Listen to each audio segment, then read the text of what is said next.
નમસ્કાર કલમ યુદ્ધ સમાચારની સાથે હું છું આપની સાથે પાયલ બામભણિયા। તો જોઈએ આજના મહત્વના સમાચારમાં। ગીરગઢડા તાલુકાના જામવાડા ગામની બાજુમાં આવેલ જંજીર ધોધમાં ફરીવાર યુવકનો પગ લપસી જતા યુવક ધોધમાં પડી ગયો। યુવકનું મોત 2 દિવસથી ઉપરવાસમાંથી પાણી છોડવામાં આવ્યું હતું। ત્યારબાદ જામનગર જિલ્લાના ધ્રોલ ગામના વતની પરેશભાઈ પરમાર જે સવારે 10 વાગ્યે અરસામાં ધોધની બાજુમાં ઊભો હતો ત્યારે અચાનક પગ લપસી જવાથી ધોધમાં પડી ગયેલ, જેમની વેરાવળ ફાયર ટીમ અને પોલીસને જાણ થતાં જ ઘટના સ્થળે પહોંચી ગયા હતા। ફાયર સેફટી દ્વારા કલાકોની મહેનત બાદ તેમની લાશ પતો લગાવી લાશને હાલ વેરાવળ સિવિલ હોસ્પિટલ ખસેડવામાં આવ્યો હતો। બ્યુરો રિપોર્ટ કલમ યુદ્ધ સમાચાર ગીરગઢડા।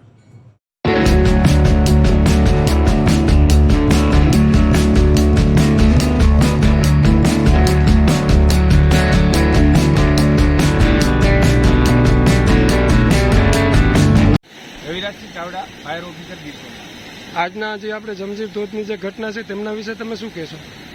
જંજીર ધોધમાં એક યુવાન છે એ સવારે 10-10:30ની આસપાસ અકસ્માતે પાણીમાં પડી ગયેલો હોય એવી જાણ અમને મળતા ડિઝાસ્ટર કંટ્રોલ રૂમમાંથી વેરાવળથી ફાયર ટીમ જે છે એ તાત્કાલિક ઘટના સ્થળે દોડી આવેલી હતી અને 1 કલાકની જહેમત બાદ એ બોડી જે છે એ પાણીના વચ્ચેના ભાગમાંથી 4 મોઠાળા ઊંડા પાણીમાંથી અમારી ટીમ દ્વારા એ બોડીની શોધખોળ કરીને બહાર લાવેલી।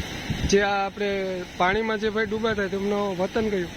એ ભાઈ જાણવા મુજબ જામનગરના વતની છે। જામનગરના। તેમને અત્યારે હાલ ક્યાં લઈ જવામાં આવેલા છે? અત્યારે એમને પીએમ માટે સિવિલ હોસ્પિટલ લઈ જવા। Civil hospital.